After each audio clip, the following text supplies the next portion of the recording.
What's up guys and welcome. You are watching Fazi Fitness.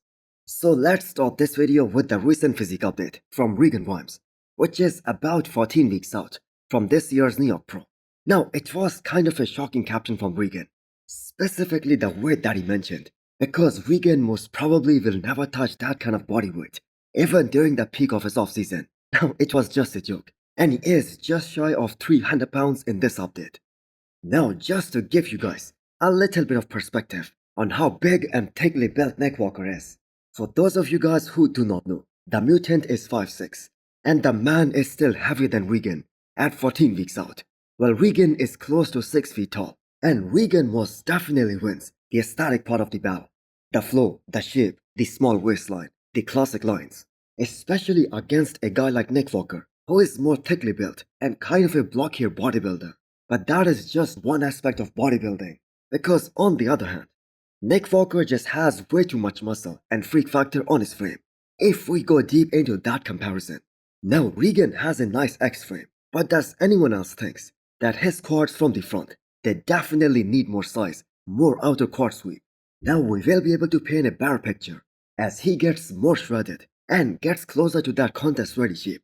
And Stefan, his current coach, he is so confident that Regan this time will no longer have that faded look on the chest on the stage, because in the past, his chest used to flatten out almost every single time, and that used to severely impact his overall look on the stage.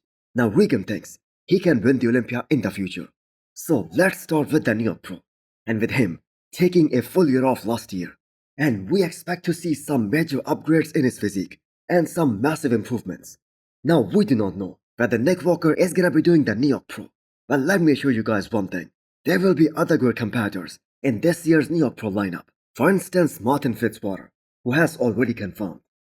Guys, Mr. Olympia Signature Series is now live on hostel.com. Use the code FAZI10 to get 10% discount and click the arrow below to check out all the hostel products. Next up, we have an update from Brendan Carey. So his arms are looking exploding full right now and less than 3 weeks out from this year's Arnold. So this is probably gonna be the show, which is gonna determine Brendan's future as a competitor in the men's open, because the man took a big hit at the Olympia last year, dropping down to 9th place, which was totally unexpected, especially in a sense that even last year, when he was admitted to the hospital just one day before the prejudging, he was still able to place top 4 in the world that year. So with the new physiques improving and coming in at such a fast pace, Brendan is gonna face an even bigger challenge at this year's Arnold. Now, I think we can all agree Brendan Carey has never been truly shredded, even when he first won the Arnold back in 2019, which I believe was the best physique of his career. And later in that same year, he won the Olympia. Even then, he wasn't truly shredded.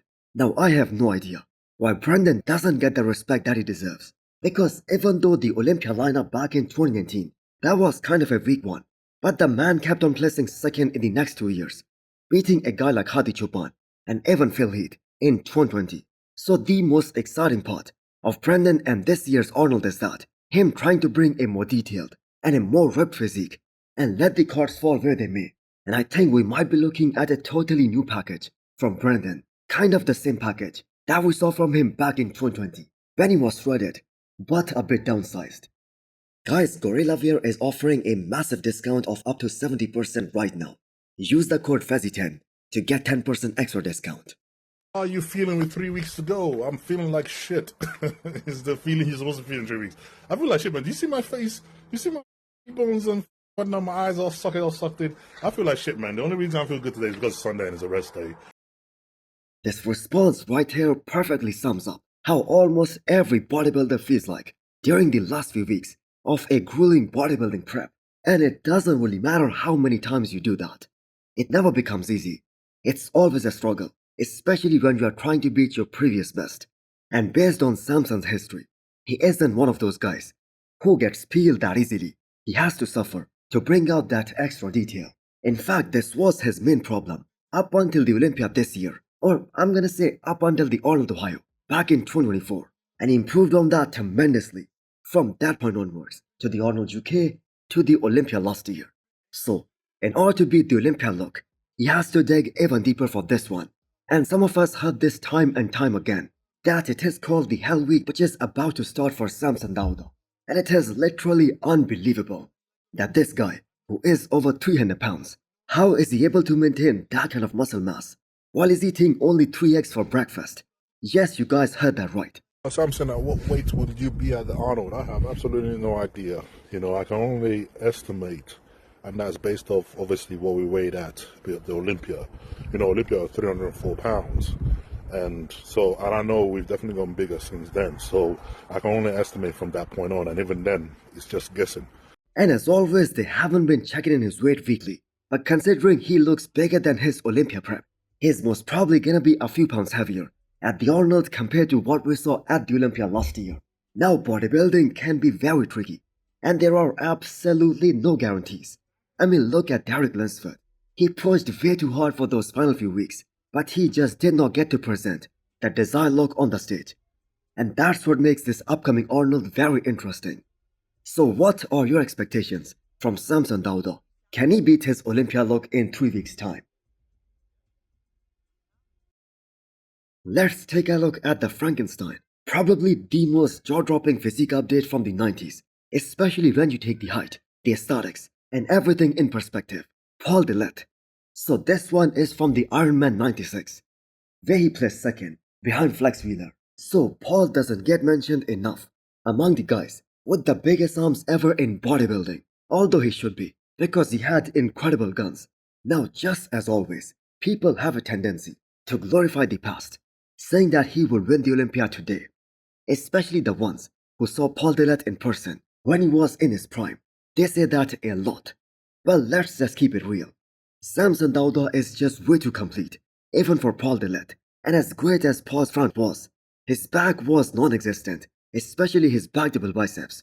And that is one of the biggest reasons he did not place as high as he could have, because he was competing in the era of the great Dorian Yates, that guy with arguably one of the greatest back of all time.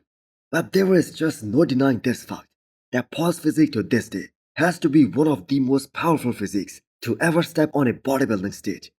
He looked in a superb condition here in 96, and there was one time when he was at the brink of beating Kevin Levrone and winning his first ever Arnold.